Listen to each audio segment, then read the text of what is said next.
What's up, guys? Artem MMA Analysis here. Going to be talking about this card. Not super exciting. UFC Fight Night Holm versus Vieira. I mean, it's really not that great of a fight night card. Of course, I'm going to be bringing my predictions and my breakdowns to the card as well. And as always, if you want to throw down money, 125% sign up bonus with BetUS. And they've got lots of props and predictions for that. They've also got props for Charlie Olive's next opponent as well. Islam Makhachev sitting at minus 175 right now. I think Khabib's like plus 7,500 or something like that. But anyway, let's just get into the picks. Let's not waste too much time. And moving on to the first fight, we've got Elise Reed versus Sam Hughes. Sam Hughes coming off a somewhat impressive victory in her last fight over Estella Nunes, who really is only a Muay Thai fighter. Also worth noting that Tapology's updated their little thing, and I don't know how I feel about it. I like it, but it's freaking me out a little bit. But anyway, Elise Reed, 3rd degree black belt in Taekwondo, I believe. She also owns the gym that she trains out of, which is quite impressive in my opinion.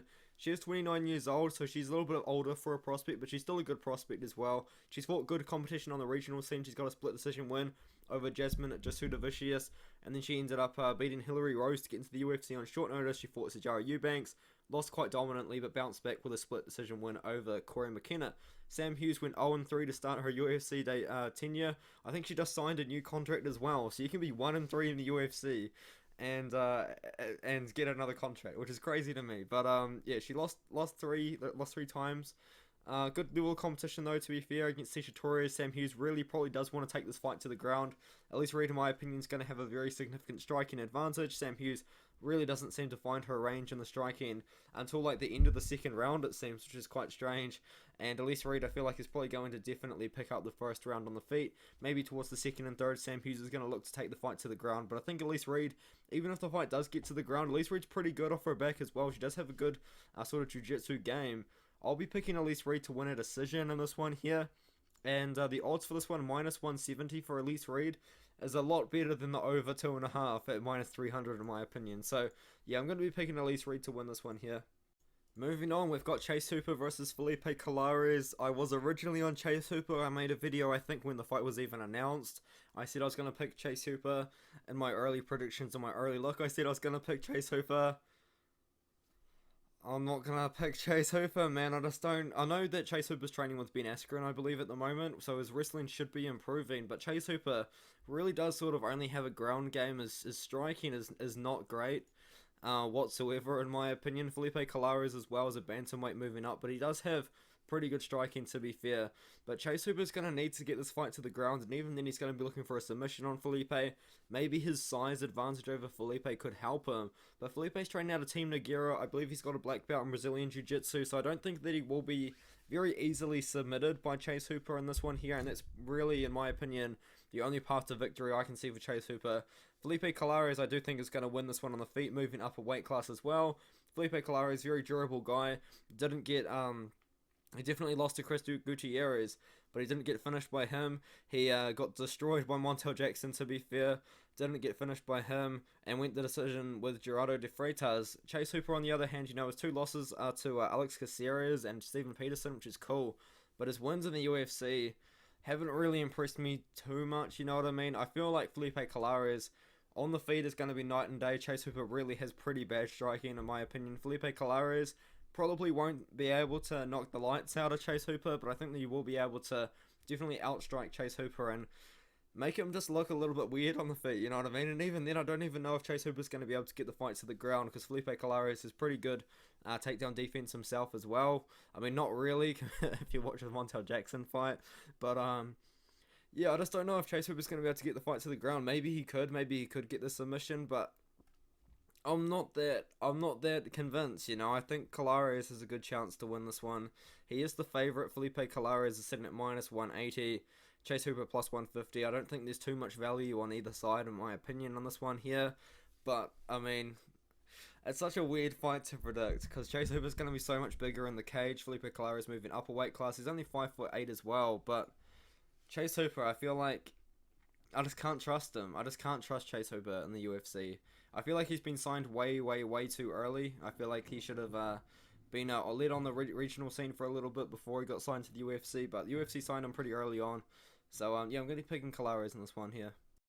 Moving up, we've got Jonathan Martinez versus Vince Morales, a fight that I am actually somewhat excited to watch. Vince Morales, I would say, is more so known for his wrestling, but he got a big KO win against Lewis Smolka in the first round about 5 months ago. Honestly, feels like yesterday to me. I thought that this fight was only a couple of months ago, but it turns out it was 5 months ago, so that's pretty crazy that time has flown so quickly. But yeah, he lost to Chris Gutierrez by leg kick TKO, lost to Benito Lopez as well. And on the other hand, Jonathan Martinez 4-1 in his last 5 with a big win over Xavier Lazafili, a big guy making his a big prospect making his debut. He lost to Jonathan Martinez, and that was the end of his UFC career because he popped at the end of that. So yeah, unfortunately for Xavier, USADA got him. But anyway, Jonathan Martinez got a big win in that one there. Beat Alejandro Perez, I think, in a great win in his last fight only a couple of months ago as well. And now he's going to be dropping down to bantamweight. I don't know if Jonathan Martinez is going to be able to make the weight super safely. I believe he's fought at bantamweight in the past before, but he's had problems making the weight. So hopefully Jonathan Martinez has that sorted out and he's going to make the weight fine, because he is only 28 years old and he's definitely got the time to kind of figure out what weight class he really wants to fight in. Vince Morales, I feel like, is probably going to be a pretty good introduction or reintroduction to the 135-pound division. Vince Morales is pretty well-rounded. In my opinion, more so known for the wrestling. Jonathan Martinez more so known for the striking. But I do think that the fight will take place on the feet, where Jonathan Martinez should have an advantage. I think that he should be able to use his very, very slightly bigger frame to beat Vince Morales in this one here. I'm picking Martinez to win a decision in this one. Vince Morales, on the other hand, maybe if he really wants to win this fight, he could lean on his wrestling and get some control time over Martinez. But I will be picking the minus 210 favorite over Vince Morales here. I feel like the over-unders is probably something to stay away from. I feel like minus 210 just on Jonathan Martinez itself is better value than a minus 240 on the over 2.5 there. So yeah, I'm going to be picking Jonathan Martinez to win this one by a decision. Moving up the card, Omar Morales versus Uros Medics. I'm going to be picking the underdog in Uros Medics for this one here, but I'm not very confident in it whatsoever.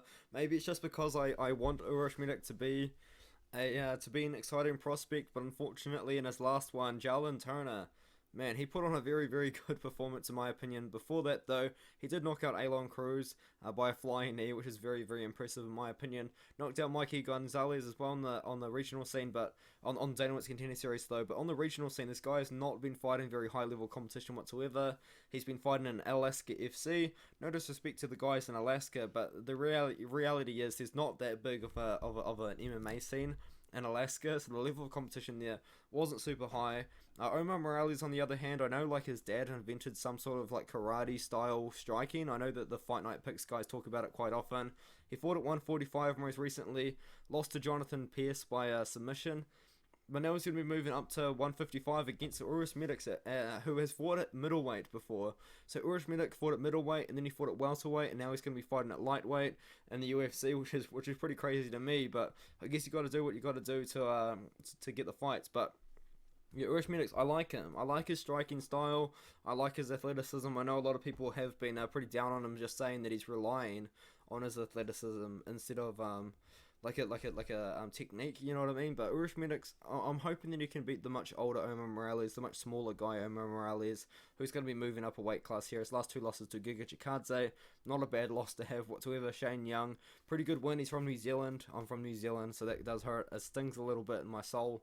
But Jonathan Pierce, not a really bad loss to have at the moment, because he's on a little bit of a roll right now. But yeah, I'm going to be going Uros Medics probably by KO. So is the majority of Tapology. Maybe that's just a bit of favoritism going on there. But I'm picking the plus 135 underdog Uros Medics. And I feel like the over-unders is something to avoid again. I don't really know how I feel about the minus 160 under 2.5. But I feel like just Uros Medics is the dog. Straight is actually a pretty good play in my opinion. Moving up the card, we've got Parker Porter versus Jousting Almeida. Parker Porter, to my surprise, and to quite a few other people's surprise, he's on a 3-fight win streak right now in the heavyweight division, which is absolutely crazy. As a 37-year-old, making a bit of a run here in the heavyweight division, albeit against some of the lower level competition heavyweight. We've got Josh Parisian, Chase Sherman, and Alan Bardeau. Not really too bad of a win against Alan Bardeau, to be fair, but a good job for Parker Porter. He's the underdog against Chase Sherman and Josh Parisian, so that's pretty cool. Jousting Almeida, though, is a beast. He's a savage. We've got minus 700 odds minus 800 odds, I believe, on some bookies as well, which is absolutely insane, considering the fact that Parker Porter is now stepping in on short notice. You would think that maybe Jailton Almeida is stepping in on short notice to fight up, but that's not the case. Jailton Almeida, I believe, was meant to fight someone else. His name has just completely slipped my mind now that I've gone to record the video. But he has fought at heavyweight before. He's fought at middleweight before as well. He's meant to fight Maxim Grishin. Parker Porter has stepped in and said, yep, I'll fight you as long as it's at heavyweight. And obviously, Jailton Almeida has accepted. He's got a big reach advantage to work with. If he can get Parker Porter to the mat, I think he's going to have a great jiu-jitsu advantage to work with as well. Jailton Almeida competing in grappling tournaments in between his fights. That's something I really, really like to see. He's got very good grappling ability. He's got great ground and pound ability as well. Do I think that he could submit Parker Porter? Absolutely. Do I think that he could TKO Parker Porter with ground and pound? Absolutely as well. Jailton Almeida fought at middleweight before. He fights at light heavyweight usually in the UFC, but he would be open to fighting at heavyweight apparently, which is very exciting as well. I don't know that just from this fight, but I believe in an interview he said that he'll fight at heavyweight in the UFC if he has to. So Jailton Almeida, I'm expecting him to weigh in maybe like 220 pounds, 230 pounds or something like that. Parker Porter's going to weigh in at the limit around 265 because I think he actually cuts weight to make the heavyweight limit because he's huge. But I do like the abilities of Almeida to finish this fight inside the distance. Parker Porter, he's alright, but he doesn't really do anything super great. I feel like he's just very well rounded. I feel like he's good enough to beat some of the lower level guys. They put up a good test to some of the lower level guys in the heavyweight division. But Almeida, on the other hand, is he's a top 15, a top 10 prospect to come in the light heavyweight division. I think of Jailton Almeida very highly. I picked him to beat Nasruddinov. I picked him to beat Danilo Marquez. I think everyone did, but I picked him to beat Nasruddinov as the underdog and as the not favorite by Tapology, which is absolutely crazy. I know he's got a few wins. I think Edemar Alcantara is a former UFC fighter. He's got a win over him as well, which is pretty cool. Parker Porter's fought John Jones in the past as well, so good for him. But yeah, you can get actually. Where is his name? I've lost him. Jailton Almeida at minus 600 on BetUS, which I think is very, very impressive. Maybe the over-under, 1.5 could be something to look at because you've got close odds on that one. But minus 600 for Jailton Almeida right now isn't that bad. Tapology has a minus 700. I believe some other bookies have a minus 800. So maybe if you wanted to parlay him up on BetUS, that could be a pretty good play. Moving up the card, we've got Joseph Holmes versus Elena Medovsky. I'm going to be picking Joseph Holmes to win this one. He really did disappoint me in his UFC debut. I thought that he was better than that, man. He did disappoint me quite a bit, unfortunately. He lost to Jamie Pickett. And Jamie Pickett hasn't really proved himself to be super great in the UFC, to be fair. Genovan Party, he knocked him out, who Jamie Pickett also beat as well to get in the UFC, so good for him. He submitted Shante Barnes. I think I picked Joseph Holmes to win that fight too.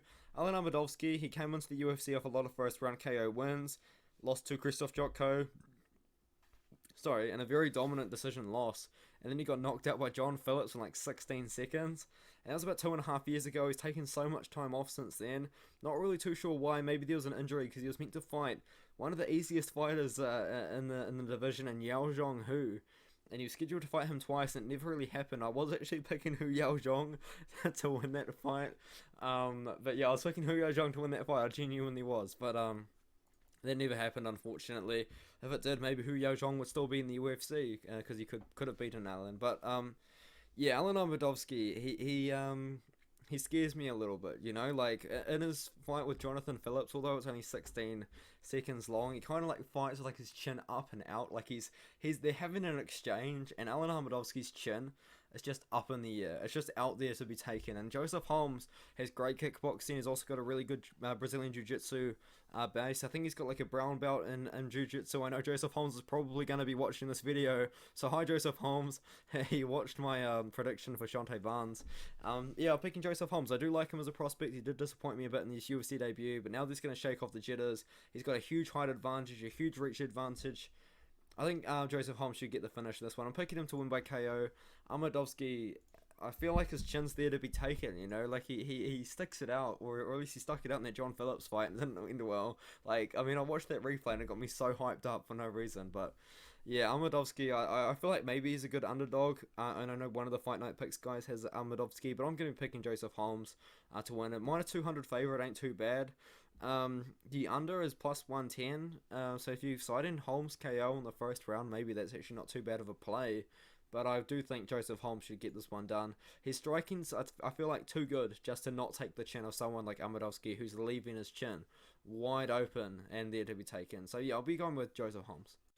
Moving up the card, we've got Eric Anders versus Junyong Park. I'm going to be picking Junyong Park to win this one here.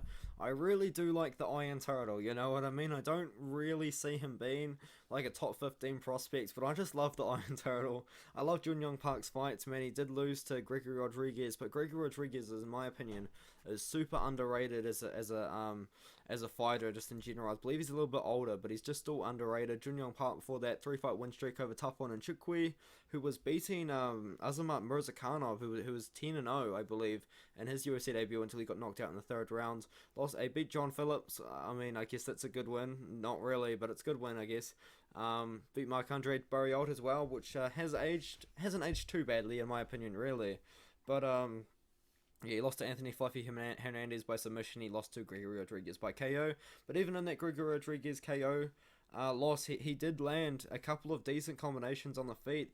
Eric Anders, on the other hand, was beating up Darren Stewart, then got the illegal knee, did no contest, and then he beat up Darren Stewart for a decision, and then lost to Andre Muniz by submission.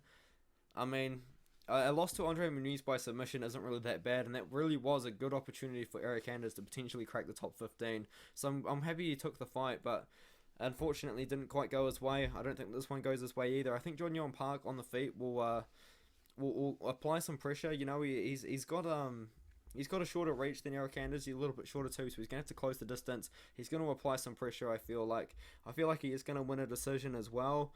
Maybe he could get a couple of takedowns, but Eric Anders does have pretty good grappling himself. Apparently, Eric Anders has slimmed up a little bit according to the MMA Guru, so we'll find that out when he jumps on the scales. And where are the odds? We've got Junyong Park minus 240, Eric Anders plus 190, over 2.5 minus 200.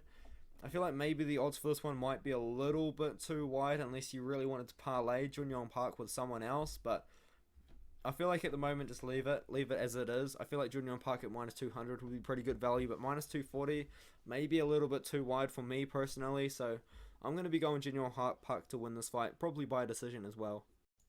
Alright, moving up the card, we've got Pauliana Viana versus Hebert Ritchie.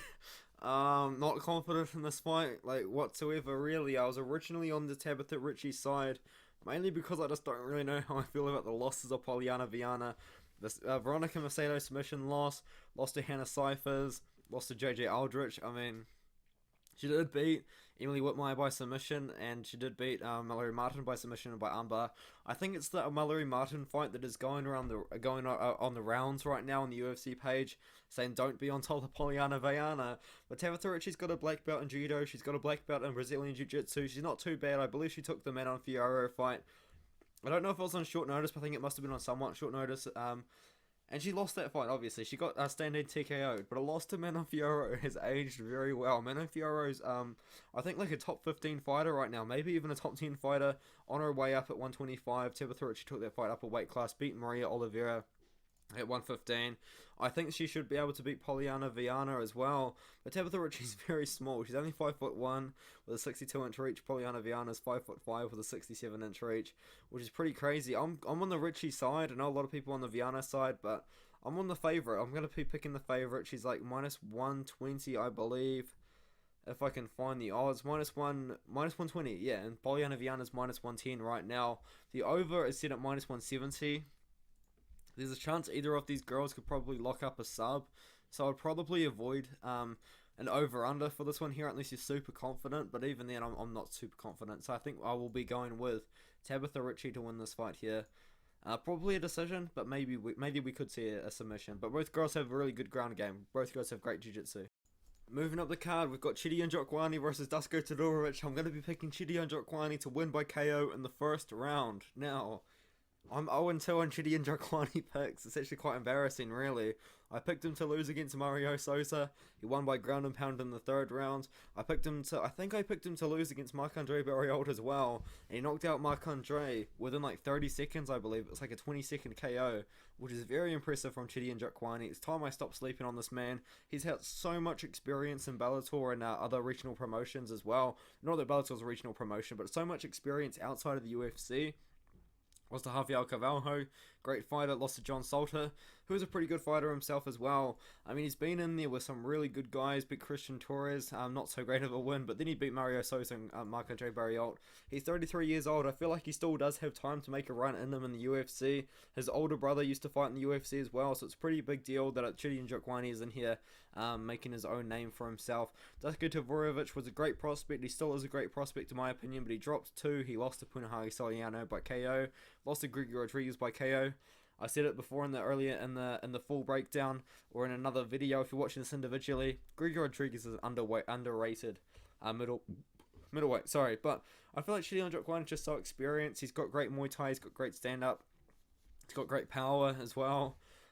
He's also knocked out some really good guys on the regional scene. He used to fight at 170. Now that he's moved up, I feel like now that he's showing that he's fitting into the frame, really. You know what I mean? He's beaten Melvin Gallard on the regional scene and Bellator. Sorry, he beat Andre Fialho in Bellator. You could go through there. He's also beaten Max Griffin in the regional scene as well, and Tachi Palace. I mean, he's beaten some very good fighters as well. Even early on to his career, when he was 5-3, he beat John Harris, who was 6-1. So Chitty Bang Bang has been doing it for a while. Dusko Tavorovic, I see him more of a striker. I see him as a pretty good striker as well. He did beat Maki Patolo by KO. Voice great by ground and pounds, but I do see Chitty and Jokwani managing to find the KO on this one here. Chitty and Jokwani minus 210. A little bit wide, maybe the over 1.5 at minus 160, or the under 1.5 at plus 130. Maybe the over under you're looking at, but I feel like Chitty and Jokwani should get the KO win, and it's one I'm picking him to win by KO in the first round actually. So maybe the under 1.5 at plus 130 isn't too bad. So we'll see how that goes. Moving on, we're up to the co-main event: Santiago Ponzinibbio fighting Mikhail Pereira. Mikhail Pereira, man, a lot of people are picking against him, but I'm still going to stick with him. He's the younger guy. Santiago Ponzinibbio is very good. He's got very good boxing. I feel like Mikhail Pereira, his boxing itself, probably isn't as good as Santiago Ponzinibbio. So Mikhail Pereira is going to be able to have to use the distance and keep the fight at a range, keep the fight at a kickboxing range as well. I mean, he did fight Andre Fialho as a boxer. Santiago Ponzinibbio probably has great boxing as well. I wouldn't say they fight in a similar manner, but I guess a similar sort of style, I guess you could say. The win over Andre Fialho, though, that was a short notice win. Andre Fialho won the first round as well, which I guess is definitely a reason to maybe pick against Pereira. But I do think this is probably a pretty good entry for Mikhail Pereira to enter the top 15. I do like this guy. He's a very experienced fighter. He's only 28 years old as well. Very exciting to watch as well. I think he's going to win the first 2 rounds and he's going to gas hard in the third. But can I pick No, I can't pick Ponzinibbio. I'm going to be picking Mikhail Pereira still. I'm going to stick behind it. I'm going to stick behind that pick. Maybe my mind could change. My final picks will be on my Instagram before the fight. So at the moment, I'm still going to be going with Mikhail Pereira in this one here. But Ponzinibbio, he's going to rally hard in that third round. And I know that the MMA guru is kind of banking on Santiago Ponzinibbio getting a third round finish after Mikhail Pereira potentially gasses in the third. I'm trusting Mikhail Pereira to kind of slow it down still. I think he's definitely getting better. I think he's definitely improving.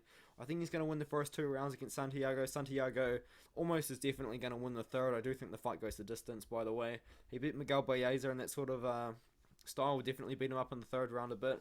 Lost to Jeff Neal, won the third round. I think he won the third round in that one. But a lot of people think that Santiago Ponzinibbio won that fight as well. Yeah, I'm still going to be going with Mikhail Pereira. I think Mikhail Pereira, I don't think he's going to find the KO. I don't think he's able to KO Ponzinibbio. I think Ponzinibbio is able to KO Pereira, though, which I think is probably a pretty fair estimation. You get Santiago Ponzinibbio at plus money. Maybe you find the value in that. The over is at minus 170. The under is at plus 140. I like Mikhail Pereira to win this one here. We've got some pretty close odds, which I think is very, very understandable. Well, I'm going to trust Mikhail Pereira to bank the first couple of rounds and then not get finished in the third. So I'm going to be picking Mikhail Pereira to win a 29-28 decision. Alright, moving up, we've got the main event, Holm versus Ketlen Vieira. I mean, to be fair, this isn't really that bad of a main event. If Ketlen Vieira wasn't on it and it was a bigger name, like Holm versus someone else, there's just a little bit of a better name than Ketlen Vieira. I feel like it probably could pass as a main event, but Holm, man, she seems to find herself in a lot of main events. She recently beat Irene Aldana, and she recently beat Raquel Pennington as well. So she's got a couple of wins. She hasn't fought super recently. She had 2 cancelled fights in 2021, unfortunately for her, but she lost to Amanda Nunes by KO. Beat Megan Anderson, which is a pretty good win to be fair, and lost to Chris Cyborg by decision. Holly Holm's also been in there with some of the better fighters in the world. Like, she knocked out Ronda Rousey in that very impressive fight to become the champion. So she's a former champion at women's 135. She's got a very good kickboxing background. I believe before MMA she was like a world kickboxing champion or something crazy like that. Ketlen Vieira, on the other hand, she had a close fight with Miesha Tate. And there's some people thinking that Miesha Tate won that fight, but I think Ketlen Vieira did win the fight pretty fairly. But yeah, I mean, how has Ketlen Vieira somehow managed to find herself in two main events is my real question to everyone. I don't really know how this has managed to happen, but Ketlen Vieira is in her second main event, which is absolutely insane. But Holly Holm, though, on the other hand, you know, although she hasn't been fighting super often, although she is almost 41 years old at this point, she's still in it. She's still into the fighting. She's still training out of Jackson Wink. You don't really see her doing many other things. She's still very focused on fighting. She obviously loves to fight. She obviously loves kickbox as well. And I like to see that out of Holly Holm, really. But Ketlen Vieira, I don't think her striking's as good as Holly Holm. I don't think her ground game is even that great either. She got ground and pounded out by Gianna Kunitskaya. It's a decision loss, to be fair. She got knocked out by Ariane Aldana. Holly Holm was beaten Ariane Aldana. Ketlen Vieira has lost to Gianna Kunitskaya. How many times do I have to say that? She's lost to Gianna Kunitskaya. I feel like that's all you need to know. Holly Holm, she's got good kickboxing. I see this fight going the distance, to be honest, unless Holly Holm could maybe find a KO in there at some point. But Ketlen Vieira is actually quite a pretty big girl for 135 as well, or at least she looked really big against Miesha Tate anyway, who's going to be fighting at 125 now, which is interesting. But Holly Holm, by decision, is my pick. I do believe that Holly Holm will probably win this fight. The odds at the moment, potentially a little bit too wide. Holly Holm minus 230. I do think that she definitely will win, though. Over 4.5 is minus 260. Probably stay away from that. Maybe the under 4.5 could be alright if we do find a Holly Holm KO somewhere in there. Ketlen Vieira, if she wants to win the fight, really needs to get the fight to the ground. But I think that Holly Holm's going to be able to just use her kickboxing and much better kickboxing. Keep the fight at range, keep the fight on the feet, and just out kickboxing Ketlen Vieira to a decision win, in my opinion.